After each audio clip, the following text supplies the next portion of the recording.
here's a video on a company that's actually creating plant power. Plants, living plants generate electricity. This is fascinating. Now just imagine if Japanese knotweed could be used to create electricity. Plants. David Strick, one of the founders of Planty, explains how it works. Welcome to our lab at Wageningen University. This is where we invented how living plants generate electricity. The plant lives on solar energy. In this process, called photosynthesis, the plant produces organic matter. About half of this organic matter is transported via the plant roots into the soil. There, naturally occurring bacteria break down the organic matter. In this process, electrons and protons are produced as a kind of waste product. By providing an inert carbon electrode, we can harvest these energy-rich electrons. In our technology, the electrons flow through a power harvester to the cathode, where oxygen, protons and electrons meet to produce water. So, by easily placing 2 carbon electrodes in the soil, we can produce literally green electricity. For some people, this may resemble the Apple battery, which uses a copper penny and a zinc nail to produce electricity.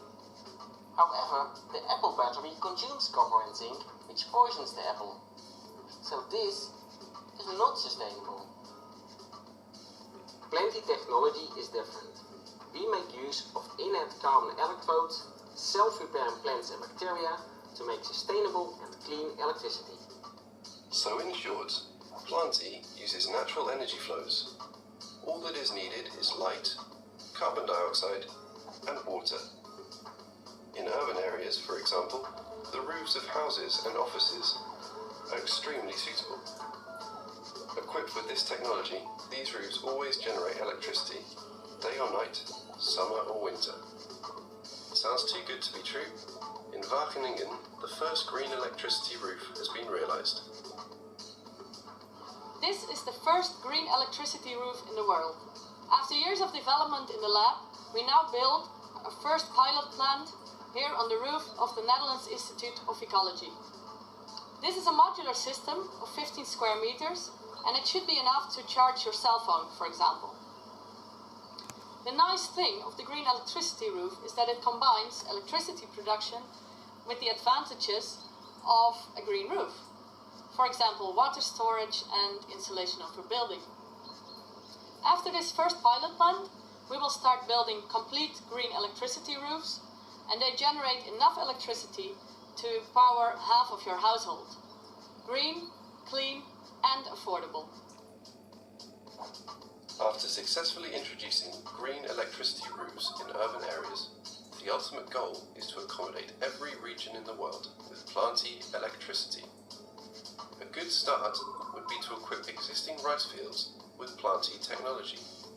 But in fact, every kind of wetland is qualified, even in problem areas where water has become brackish or is polluted. Here you see they mention wetlands. Now, Japanese knotweed loves wetlands. And down the back garden, we've been sold in the house, as I mentioned before, we've got a blocked off stream, so we've got a complete wetland down the back garden. Imagine how much electricity you could create from that back garden with all that Japanese knotweed. Absolutely fascinating, and I'd love to get financial support and scientists on board to do an experiment. Japanese knotweed has an amazing battery system in its roots.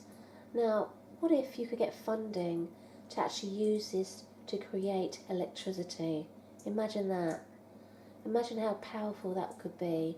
We need green energy. This plant grows easily everywhere. Imagine it.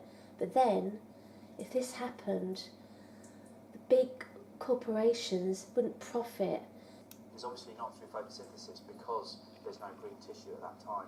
In order to power this growth at the start of the season, in the absence of photosynthetic material that can use sunlight, the cells in the shoots and buds are packed with the little batteries, which are the mitochondria.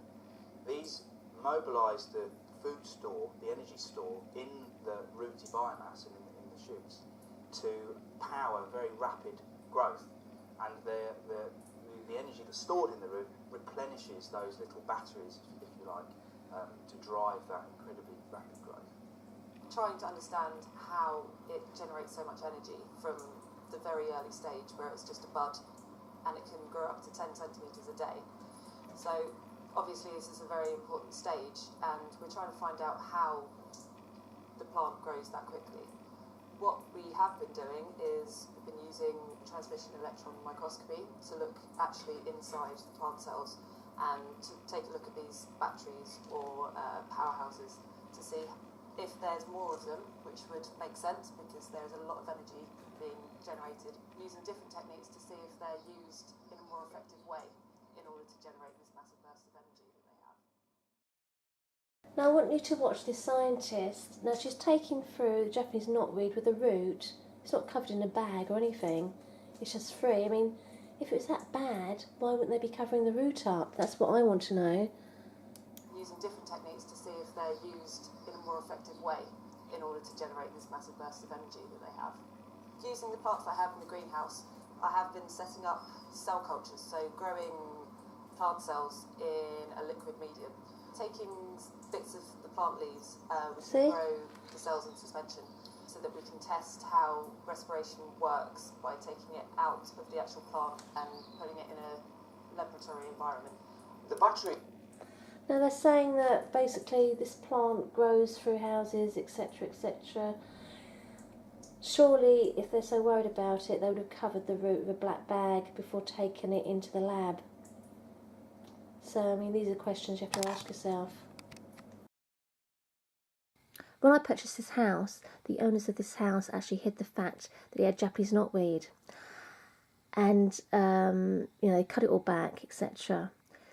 Once it started to grow, I mean, I started to find out about, you know, wild herbs, etc. So I did my research on this plant, and that is when I found Timothy Lee Scott's video on Japanese knotweed. It's his favourite plant, and it's my favourite plant as well. I mean, I've made so many things with this plant, it's amazing. But what I just want to say to you is that I like to turn every negative into a positive. I like to find a positive in bad things, because there is a positive, you know, and that's the way we need to think. It's important to talk about things, share information, and just, you know, try and create a better world.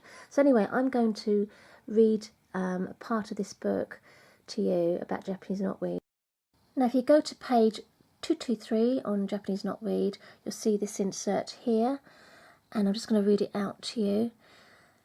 Japanese knotweed's abundance of vitamins, minerals, and antioxidants help the body to process numerous toxins and cancers. One component, resveratrol, is produced in knotweed as greater concentrations than any other plant in the world, with its anti-aging virtues. I mean, I use Japanese knotweed to make a really lovely organic face oil, and people tell me that I don't look 51. I also use it for smoothies. I put it in a distilled water, because resveratrol is very big at the moment if you do your research. And I'm going to add some information to my blog as well about this, so you can see everything you need to know that I've actually found on Japanese knotweed. So I'm really looking forward to next year. I cannot wait, because I've just messaged my independent counsellor. And please leave comments below. I'd love to hear from you. So that's all from me, Sharon J. Bainbridge from Butterfly Lullaby.